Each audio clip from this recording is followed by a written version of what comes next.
চলে এসেছি আরও একটা নতুন ভিডিও নিয়ে। আজকের ভিডিওটাও খুব সুন্দর হতে চলেছে, কারণ আজকে আমি যেই মাছটা রান্না করছি এই মাছটা না আমি কোনোদিনও খাইও নি আর কোনোদিনও রান্নাও করিনি। তো ভাবলাম তোমাদের সাথে একটু ফার্স্ট টাইম যখন রান্না করছি তাই তোমাদের সাথে একটু শেয়ারও করি। আর এই মাছটার নাম বাবু নিয়ে এসেছে, বাবু বললো এই মাছটা নাকি বেলে মাছ বলে। তো মাছটাকে দেখতে আমার সত্যি খুব সুন্দর লাগছিলো। তো জানি না খেতে কেমন হবে, কারণ আমি কোনোদিনও খাইনি। আর সবাই বলে যে রান্নার ওপরেই ডিপেন্ড করে যে খাওয়া মানে তোমার ভালো লাগবে কি না। মাছ তো ভালো বলছে, মাছ তো ভালোই হয়, আর রান্নাটা যদি তুমি ভালো করো তাহলে তো আরও জমে যাবে। তো আমি সেইভাবেই আমার মতন করে আমি মাছটা রান্না করলাম। আমি জিজ্ঞেসও করিনি মায়ের কাছে যে এই মাছটা কীভাবে রান্না করতে হয়। তো আমি আমার মতো করেই মাছটা রান্না করলাম। আমি প্রথমে মাছগুলো ভেজে নিয়েছিলাম, নুন হলুদ মাখিয়ে রেখে দিয়েছিলাম। তো তারপরে মাছগুলো ভেজে নিয়েছিলাম সুন্দর করে।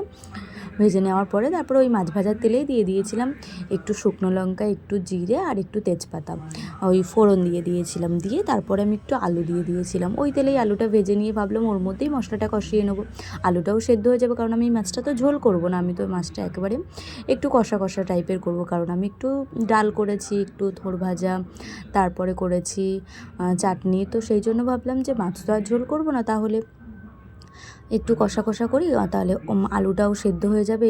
মানে মশলা কষাতে কষাতে আলুটাও সেদ্ধ হয়ে যাবে, তো আমার ভালোই হবে, জলও বেশি দেওয়া লাগবে না। তো যাই হোক, তারপরে আমি পেঁয়াজটা দিয়ে দিয়েছিলাম ওই আলুর মধ্যেই, দিয়ে পেঁয়াজটা ভালো করে কষিয়ে নিয়ে তারপরে আদা রসুন বাটাটা দিয়ে তারপর ওটাকেও ভালো করে কষিয়ে নিয়ে দিয়ে দিয়েছিলাম একে একে মশলা। আমি দিয়ে দিয়েছিলাম জিরের গুঁড়ো, ধনের গুঁড়ো, হলুদ, লঙ্কার গুঁড়ো, দিয়েছিলাম পরিমাণ মতো লবণ। দিয়ে তারপরে আবার ভালো করে একটু কষিয়ে নিলাম, কারণ মা বলে যে যত তুমি মশলা কষাবে তত রান্নার স্বাদ তোমার ভালো হবে। ওই জন্য একটু ভালো করে কষিয়ে নিয়ে তারপরে একটু দিয়ে দিয়েছিলাম টমেটো বাটা।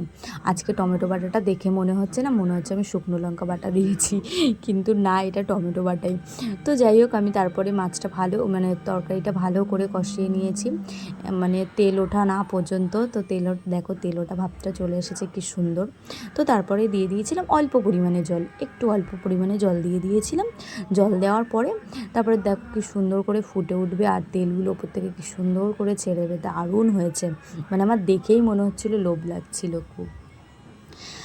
মনে হচ্ছে রান্নাটা না সত্যি খুব সুন্দর হবে, কারণ আমার দেখে সত্যি লোভ লাগছিল। নিজে ভয়েস দেওয়ার সময় আমার খুব লোভ লাগছিল। তো যাই হোক, নিজের রান্নায় নিজেই মনে হচ্ছে যেন প্রশংসা করছি। তো তারপরে ঝোলটা ফুটে উঠলে মাছগুলো দিয়ে দিয়েছি। মাছগুলো দিয়ে তারপরে একটু নাড়াচাড়া করে উপর থেকে একটু দিয়ে দিয়েছিলাম কাঁচা লঙ্কা, অল্প করে 2-4টে কাঁচা লঙ্কা দিয়ে দিয়েছিলাম। দিয়ে দেওয়ার পরে তারপরে ভালো করে একটু ফুটে গেলে, মাছের মধ্যে একটু মশলা একটু ঝোল ঢুকে গেলে তারপরে একটু কষিয়ে নিয়ে ভালো করে তারপরে নামিয়ে নিয়েছি। তো এই হলো আজকে আমার দুপুরের রান্না। তো কেমন লাগলো ভিডিওটা অবশ্যই জানিও। সবাই খুব ভালো থেকো, টাটা।